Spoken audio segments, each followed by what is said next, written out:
Jai Guru, everyone. Jai Guru. Welcome to the next episode of Yogananda podcast. We are in chapter 13, the sleepless saint, and we are already in part 2. And we're here with Priyank, Chris, and Lauren. How are you guys doing? Great, thank you. Yeah, amazing. Before we start, let's do a quick summary of how this chapter began. We started it last time. Chris? Yes, so the last episode, we covered part 1 of chapter 13. So we kicked off the chapter.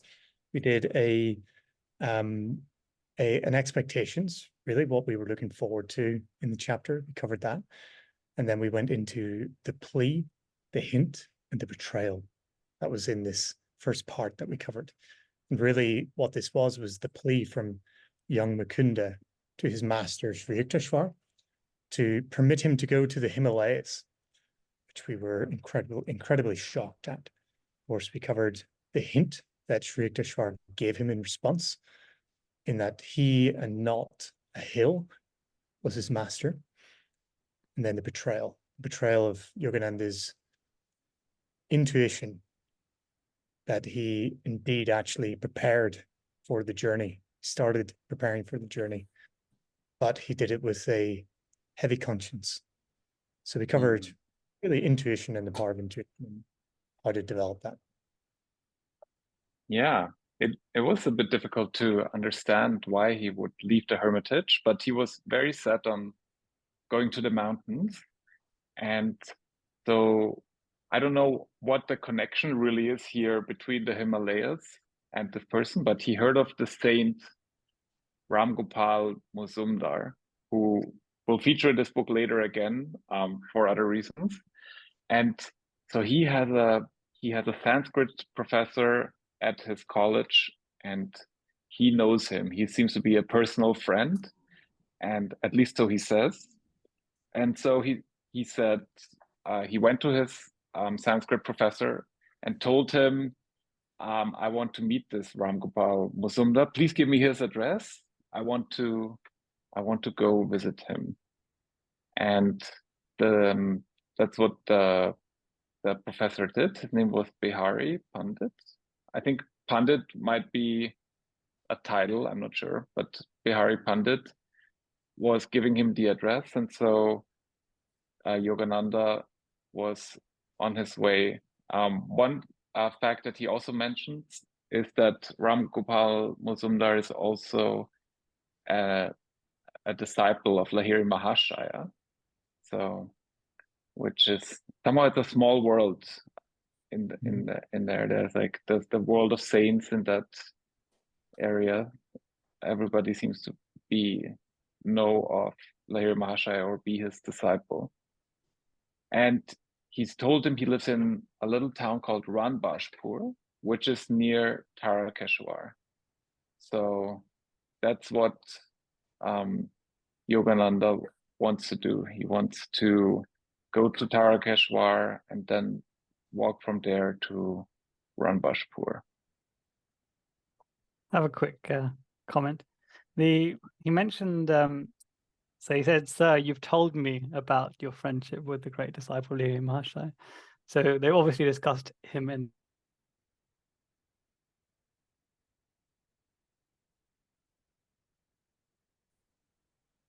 I think Priyank is frozen. Yeah. Have to wait till he unfreezes. Can we edit that part out? Just keep the same positions, everyone. Yes, just keep smiling. Keep smiling, everyone. Smile away. Yeah, it's been frozen for a while now. Oh. It's unlike his internet. It's usually quite good. Today it's Mercury in retrograde or something. Oh wow! No, I don't know. Hey. Hey. Can you hear me? Yeah. No. When did I last? What did you hear last? You said you started and then you froze immediately. Yeah. Man, I had like a whole 1 minute. You said it was something like we heard in the last to myself. or something. Yeah, so Lahiri Mahashaya was obviously mentioned by this Pundit to Mukunda, and it must have been something quite cool for him to remember that he'd said it. So one wonders what he must have said. Does anyone have any ideas? Because, like, I don't know if he would have known all these lovely little intricate stories like with Babaji and Mataji, because that seems like not something that you'd share with everyone. I don't know. Maybe he did share that, and that's what he's talking about. Or maybe it's about the sleepless saint thing. I don't know. Yeah, good question. I would think that because Lahiri Mahasaya is like the family guru for Yogananda, that he would have brought it up, and then Behari Pundit would say, "Oh, I have heard of Lahiri Mahasaya because a friend of mine is his disciple." Maybe he told him more stories than that as well. I don't know. But it seems like that connection between Behari Pundit and Ram Gopal is not as strong as he makes it out to be, maybe. Yeah. We know the relationship that Yogananda had with Lahiri Mahasaya as he came into this world, that his mother was praying in Lahiri Mahasaya's presence for him to grant a blessing on her son. And that story is just marvelous. We'll get into it. But he indeed prophesied about Yogananda. So maybe there was quite a strong connection there between Yogananda and Lahiri Mahasaya that maybe got out amongst certain circles, that he had prophesied that Yogananda would be of import to that Kriya Yoga movement there. So possibly to do with that path. Who knows? Interesting. And the other small point here is that he said that he's always awake. The Pundit referring to Lahiri Mahasaya saying he's always awake in ecstatic consciousness.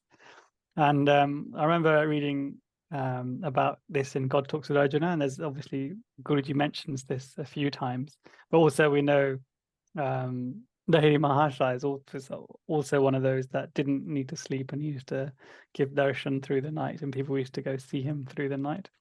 So I've got a reading from God Talks with Arjuna, but before that, Chris?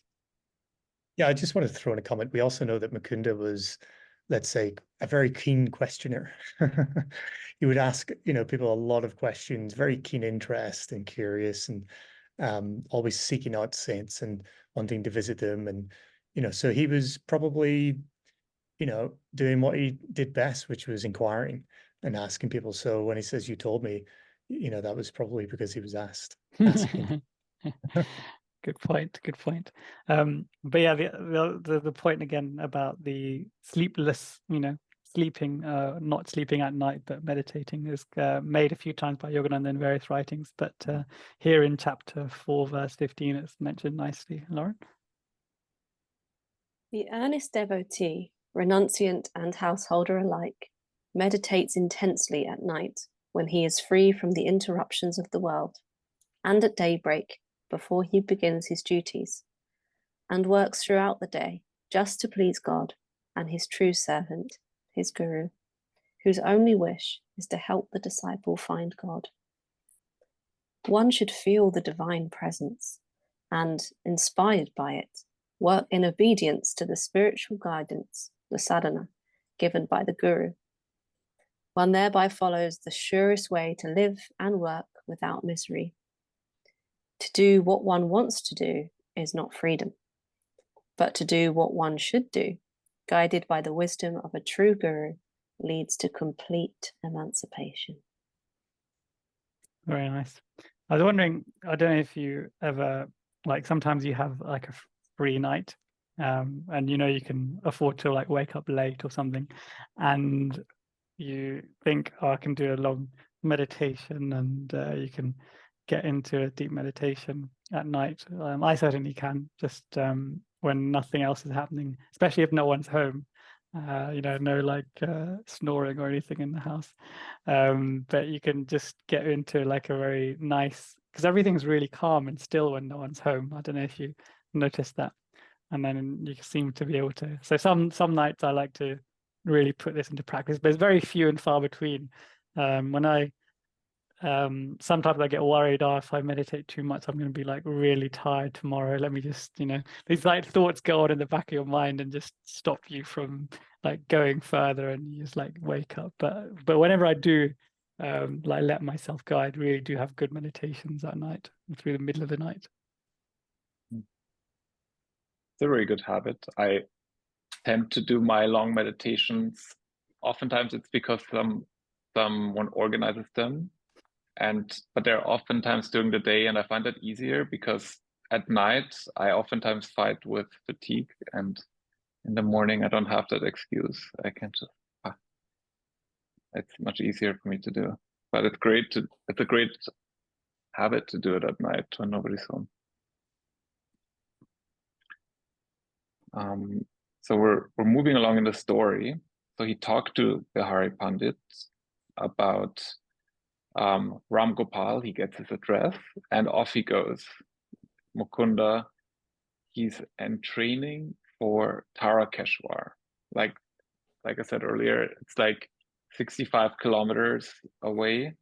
What is that in miles? Maybe like 40, 45 miles, something like that. Not terribly far. By train, I would have thought it's like maybe an hour, between 1 and 2 hours to get there. And he says he hopes that this saint will give him, the way he says it is, permission to engage in lonely meditation in the Himalayas, which is something that he probably wouldn't get from Sri Yukteswar. So that's why he seeks him out there, and so he can put his conscience to rest. Yep. Yeah, I think maybe this line was quite confusing to me, given that what we've read, in the Sri Yukteswar chapter just gone is this whole dedication to Sri Yukteswar. Obviously, we know in hindsight, what ultimately happens, but I was a little bit confused as to why he would actually feel the need to seek out somebody else for permission when he was not granted that by Sri Yukteswar being his own guru. So I think what it taught me was really the power of this draw and this desire that he had that took him away from the path that we could say he was meant to be on. Let's say that much, which was incredibly strong. So here's Yogananda sort of giving us a lesson indirectly to say, even he can be drawn away from what might be the right path at times, but we're here to learn from his actions. Yeah. And it also feels like he's telling us, through this, that, our conscience always tells us everything we need to know. And it seemed like, Mukunda had it on his conscience that Sri Yukteswar didn't actually really say yes. He said no. And so he's thinking, oh, let me try and seek yes in another great soul, right? But nothing can take the place of your teacher. And when you try to, you will fail or get lost along the way, as we later find out in the chapter. So it's a really subtle but great lesson for anyone who is maybe wandering away from their guru's advice into the arms of another one. Dangerous. But yeah, I think that's a good point about hearing his conscience, because here the words are, I hope to silence my misgivings. So it's kind of like it's gnawing away at him. So that would explain it. But I was wondering what other misgivings he could potentially be talking about. Could it be that he's worried that he won't again make it to the Himalayas through whatever obstacle that may come his way? Don't know. It's also another comforting line here for us, because we often have misgivings about various paths we take or activities that we do, or people that we liaise with, mix with, and all that kind of stuff. But and then we kind of introspect and act. But it seems here that Mukunda also had misgivings. So it's we're not alone. Even avatars go through this. And this kind of also makes a bit more sense now why he's seeking out Ram Gopal, because like we said earlier, Tarakeswar is not exactly the Himalayas. It's actually pretty close to Kolkata. But he might give him permission to go to the Himalayas. So that may be just a stepping stone to go there. How do you make a journey of 1,000 miles on foot? One step at a time, right? Yeah, that's true. Yeah. Especially if you feel like you shouldn't be going, that makes it especially hard. I'll start with this point here. Speak to this saint, then speak to that saint. Yeah. So there's also a story that Behari Pundit told Yogananda about Ram Gopal, which is that he received his illumination after many years of Kriya practice in isolated caves. And I can only imagine that Mukunda heard this and felt amazing. I want to do this. So I want to know more about this person. I find the word received in this sentence quite intriguing, because he could have said, I attained illumination, or I, became illumined. He could have said those words, but to say received means that there was another party involved, right? And that would then, I think Chris was asking this question in a previous episode, saying, does a guru, give give samadhi, for example, or is it something that you attain? And we kind of like skirted around the topic, but here it seems to be that God, through a guru, gives you that fruit of that meditation or that meditative practice, and gives you illumination, rather than you just personally being responsible for attaining it and not having to rely on grace, which clearly you do. For sure, it carries an air of humility, saying it like that. 100%. And then there's a bit of confusing geography going on here, right, Priyank? So he says, in isolated caves in Bengal. So Bengal is not exactly the Himalayas, as far as I know. Maybe I'm wrong. Yes, no, you'd be fully correct. But if you turn back the clock, back in the 1920s, geographically it does make sense, because Bengal was much bigger than it currently is in terms of the British designation of the area of Bengal, or the province, I think they used to call them as well. And the furthest north point went a few hundred miles, all the way up to the Darjeeling and the Himalayan foothills. So therefore, there would have been caves around there, of course, and not just present-day West Bengal or Bangladesh, which is actually quite flat in that area. There wouldn't be caves there for sure. God, okay, yeah, because that would have sounded a bit strange, but it makes sense like that. Thanks. Unless in Kashi or Varanasi, a cave came out of the ground and Mataji came out of it. When Ram Gopal Mazumdar could have been one of those caves. That's another matter altogether, of course. That's very true. Yeah. Geography is not that important, actually, because they just make their own geography decisions, right? They just change it as they like. So now Mukunda, he arrives in Tarakeswar, and Tarakeswar is the site of a famous shrine. He says Hindus regard it with veneration, such as Catholics feel for the Lourdes sanctuary in France. So it seems to be very famous. Lourdes, of course, is famous in Europe for miraculous healings. So I'm assuming Tarakeswar is known for similar reasons. The small point I'd like to make here is he said, I made my way to the shrine. And that's, to put it mildly, usually. Most towns have got like a very significant temple or a holy site in India. It's just, they're littered around the country. And that, because it's the most significant, part of that town or village, it's usually like draws thousands of people, and then on festival days, tens of thousands of people, if not hundreds. And obviously the bigger festival days, like in Jagannath Puri, when they have the Rath Yatra, that's millions of people. Like, it's insane. So the point I was trying to make is when you go to these very significant places, it's always quite a traumatic and fatiguing experience. So this may be one of the reasons why Mukunda does what he does a bit later, because the crowds and the commotion, and it's pretty insane. Like when I was in Vrindavan just a few months ago, there was just a completely random festival. It was like the birthday of the anniversary of the Monkey Bihari temple, one of the temples there, and it was insane. There was so many people. And there was like different ways to get in, and they all looked exactly the same. And you can't go in with your shoes on after it's like a kilometer. So everyone's leaving their shoes outside this kilometer radius, and we left our shoes and went in, and it's just a mess. And you're walking there, and you're completely compressed when you get really close to the main temple. And then we'd finished our prayers and went to various other small temples there, and then went back to find our shoes.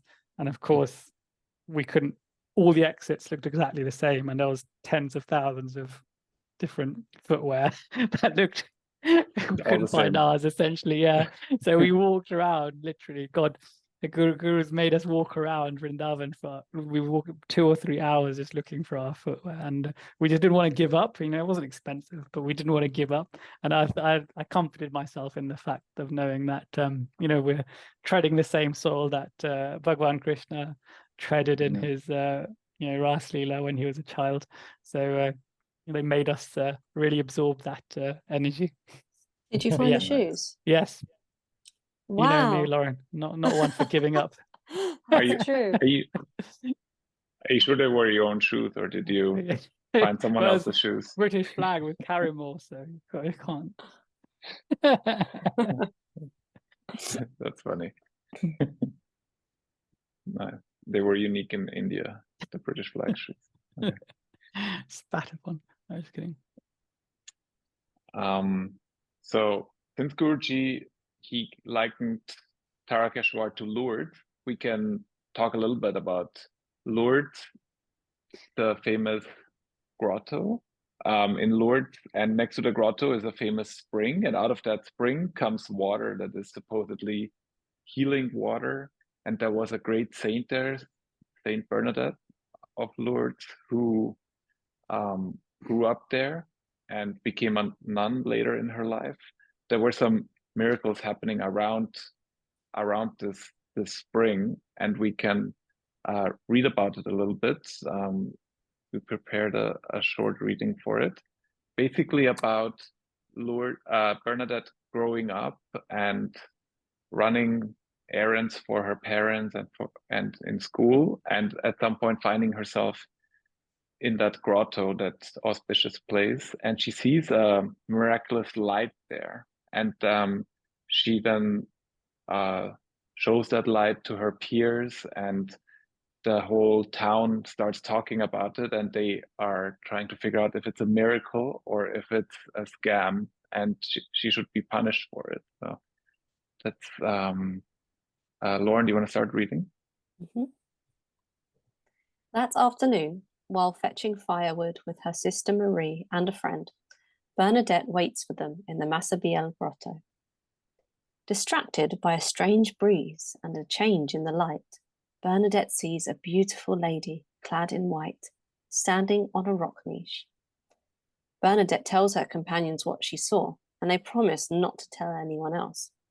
However, Marie tells their mother when they return home, and the story soon spreads all over Lourdes.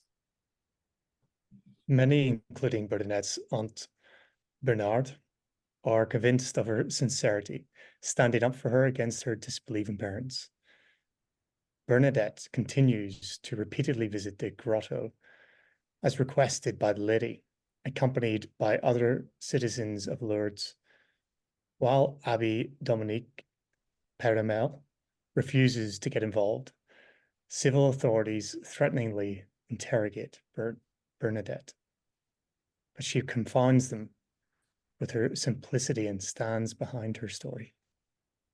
On one visit, The lady asks Bernadette to drink and wash at a seemingly non-existent spring. Bernadette obediently digs a hole in the ground and smears her face with the dirt. Though she is initially ridiculed, water later begins to flow, which exhibits miraculous healing properties, and ailing people soon began flocking to Lourdes. And to this day, don't they, Mike? Yes, that's right. And that story here is historically, it is pretty sound that it happened somewhat like this, but it's actually from a book. And now I'm drawing a connection to Austria, to a book written by Franz Werfel. It's called The Song of Bernadette. And they made a movie about it, a very, very old movie that was already there in Master's time. And he watched it, and he remarks about this in the Divine Romance. He says he used it as a metaphor that he was so outraged, or he felt the bad things that happened to Bernadette, they really made him feel bad for her. And then later he found out, he kind of felt that this was just a movie, just like life is just a movie. And then he felt a tremendous feeling of joy. But he mentioned that he watched the Song of Bernadette. And that's the story, the miraculous story of how the Lourdes spring came to be. And yeah, you're right. There's still people going there today. It's really big. It's all about the Lourdes water. You can buy it there in every gift shop, and people take it home. People use it and hope for healing. So is it, they usually give it in like a small statue bottle, and that must be Saint Bernadette then, not the Virgin Mother? Yeah, they do that. So there's that statue bottle, but they also sell it in regular bottles. And I remember going there in the early 90s with my parents, and my dad bought a big, like, it must have been like 3-4 liter container, and filled it up with water and brought it home. Yeah. I think it's my mom's favorite saint story to talk about the Lords, and she would pray to her often, and there would be lots of conversations that I've had with my mom over the years. I think she went to visit Friday recently, so I know for Roman Catholics, it's one of the really, I suppose, they're very passionate. It's very close to their heart, this story. Yeah. And I can confirm the vibration there is great. So if you ever in the area, go to Lourdes, meditate there. It has a really high vibration. And I'm assuming Tarakeswar has a very high vibration as well. And there's, I'm sure there's also an interesting story how it got created. But here, Yogananda gives us a story of his aunt who went there to pray for healing of her husband, of his uncle. And so she says she spent a whole week in this shrine, and while she was doing that, she was observing a complete fast and prayed for the recovery of Uncle Sarada from a chronic malady. And as the story goes, on the 7th day, she found an herb materialize in her hand, and she made a brew from it, and the disease vanished. So Guruji is always very humble with his family. I'm assuming his aunt wasn't just any lady. She seems to be very spiritually advanced. Otherwise, those kind of things don't really happen. And this is a powerful story of a miraculous healing. I always struggle with this a little bit. When people pray for things like miraculous healings, like when Sister Gyana Mata, her famous quote is, "Lord, change no circumstance in my life, change me."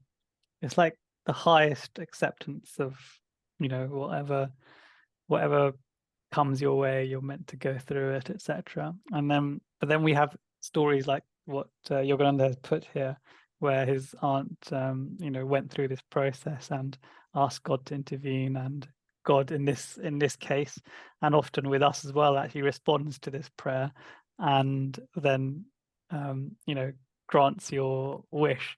But if you're going through that traumatic or difficult point, you're meant to go through that to overcome whatever limitation you have, whatever suffering you were meant to incur, whatever debt you were meant to repay. So I always struggle about this a little bit, these kind of what to do in instances like this, because the natural reaction is obviously to pray to God and to be healed, etc., or to heal your family member, etc. I don't know, Chris, we talked about karma last week and the different types of karma. I don't know how this kind of plays, what role this kind of situation plays in that. Probably maybe questions that are probably too profound for any of us to answer, but I don't know if you've got any reflections on that. Reflections on the part that the karma, say it again, what's the question?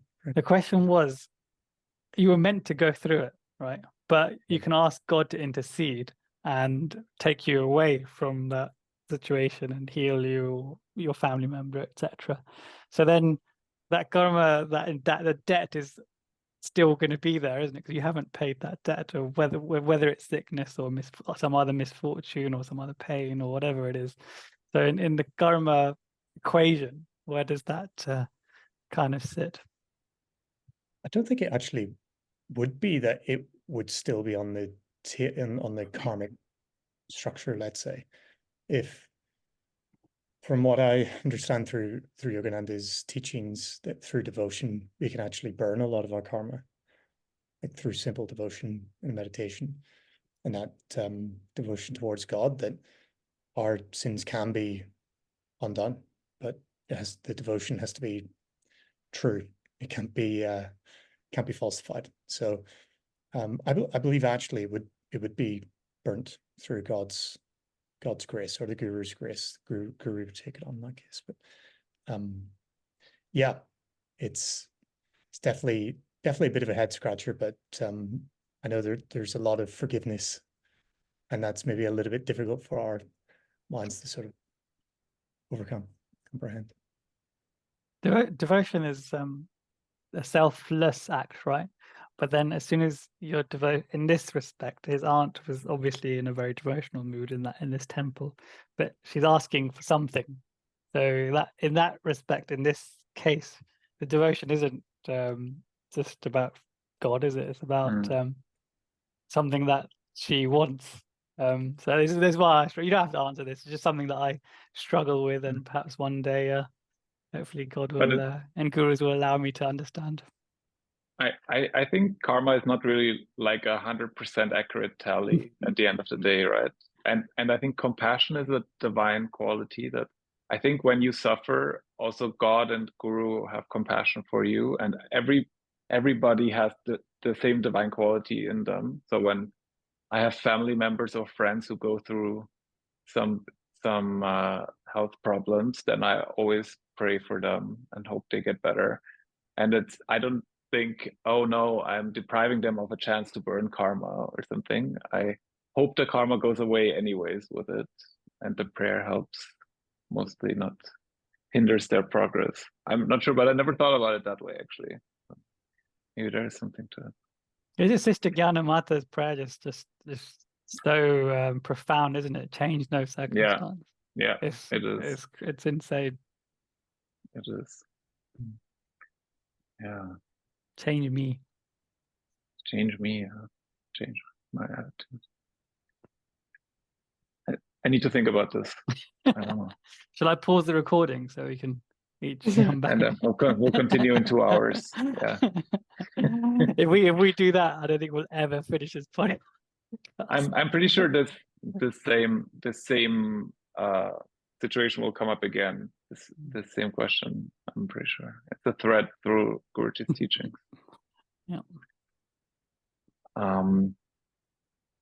the next thing that happens is that Yogananda enters the Tarakeswar shrine, and then he goes in there, and you might expect you go into a big shrine and there would often be like a big statue of a deity.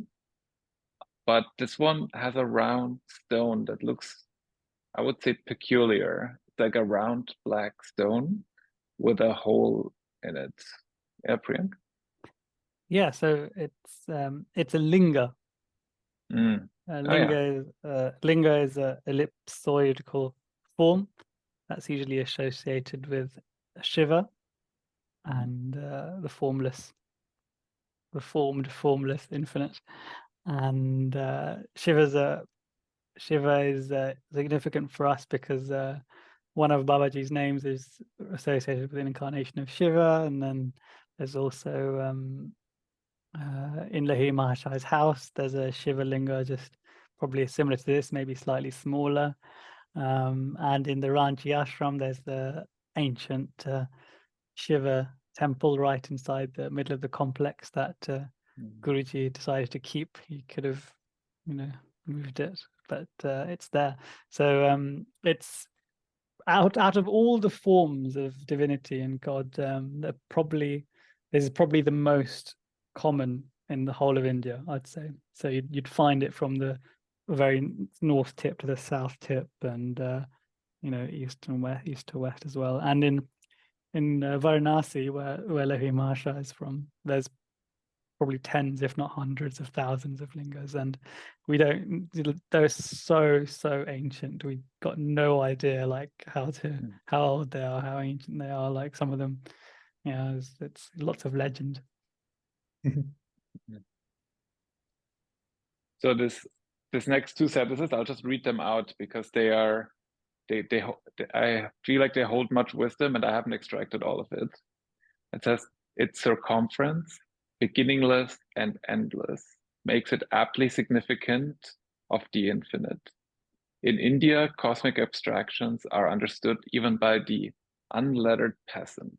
In fact, Westerners have sometimes accused him of living on abstraction. Wow. Yeah, I mean, I understand. I mean, there's certain thoughts come when I read this. It's round, and that makes it beginningless and endless. And then I start thinking of geometry and math, and the beauty of creation. But it's also unfamiliar to me, this kind of worship, to be honest. So I find it a very interesting thing. But you say it's very common, Priyank, so it's not he wouldn't have been surprised to see something like that there. Yeah, so common that I have one just in the room adjacent.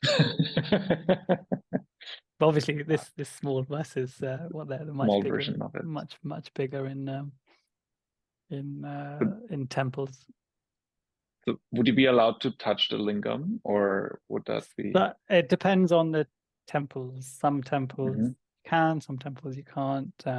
Some temples only priests touch them, and then there's various rituals that take place surrounding them, offering them panchamrut, like milk, honey, and things like that, and flowers. And there's lots of rituals surrounding and processes that happen to keep the energy really high in that space. So meditating in the presence of a linga is essentially meditating with God, essentially. So it would emanate a strong vibration, I would think. Okay. And it's like really like standardized. Like I mentioned, it's the most common form of divinity in India because Krishna and there's so many slight variations of Krishna, for example, and like you would struggle to recognize a Krishna deity in one part of India to another part of India. So like it's very varied. Whereas a linga is this is the ellipsoid. It comes out of the ground, and there's usually a nandi outside, which is like a cow or a bull outside with their one foot, like kind of kneeling. So yeah, there's lots of symbology there. And is it possible that maybe the lingam attracts more the love of the Heavenly Father rather than the motherly love, so that it's, when you Yes. are in front of it, you feel more in awe rather than you feel the strong love for it? Is that Indeed, possible? yeah, but indeed, and also there are feminine forms of this as well, Linga Bhairavi and Shiva's wife Parvati, which is like Mother Nature, essentially, the divine energy. That physical manifestation is represented in the mother aspect, and then the formless is the father, which is what the Linga usually is. So there's various traditions that mix the two actually in Shivaite path. So this might explain the following, what's happening now, because he says his mood was austere and he felt disinclined to bow before the symbol, which is, I assume, what you do when you come to a lingam. You bow before it because it's a representation of the infinite. Yeah, you definitely would. I struggled a little bit to understand that, why he wouldn't. The only way I could see it is that he was austere in the sense that he was really one-pointed towards his goal. He came into this temple just because it's the done thing, it's the most important and significant temple in this area. So he kind of just went with the crowds, as it were, like I mentioned, like if it's a festival day, you have to, the crowds, you can't go another way. You're squeezed with the crowds, and you can't, there's no way of going back or going this way or that way. Everyone's going in a direction. So it could have been like insanely crazy like that, or as I mentioned, he had one goal, going to the Himalayas, or via Ram Gopal Muzumdar. So those were the two things maybe on his mind, so he kind of neglected this. I don't know.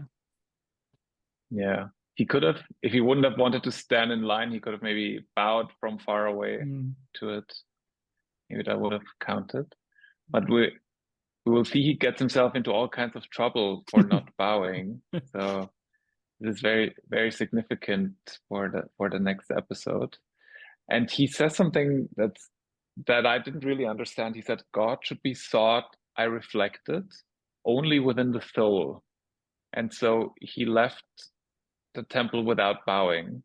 And does that mean that if you meditate in a spiritual environment with like a lingam or a temple that has a high vibration, does that mean you aren't seeking him in the soul, but in an outward place? Is that what he means?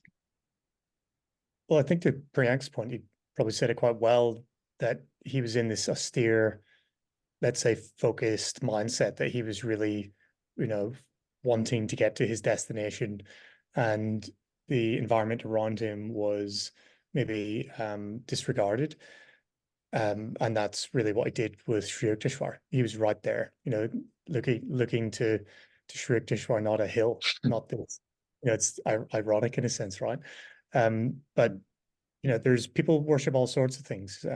That I think, in this sense, young Mukunda felt a little bit rebellious towards, that symbols, in this case, lingas, when they really should be looking within. So it's funny that we're talking about this, that this is essentially what Sri Yukteswar told him not so long ago, and now he's sort of turning his nose up at this, maybe the worshipping of an object, where he's essentially sort of doing that on this mission. To Mike's point about God should only be sought in the soul, and does this mean that that's the best way and not the other way? I don't know, but either way is obviously permissible, especially in SRF. We worship any form that we find most dear to our hearts, and Yogananda doesn't tell us to worship the formless soul, or a form of Divine Mother through, whether it's Mary or whether it's Shakti or Kali Ma. So each to our own, isn't it? But one thing that should be mentioned here is that this is going to sound a bit scary, but when they do the process of, remember I mentioned they offer various things to the linga, and they go through this whole process of chanting various mantras, and the whole purpose of that is to keep the energy like really high, and it's supposed to elevate your consciousness just being in that space. But you have to adhere to the rules of the what's happened.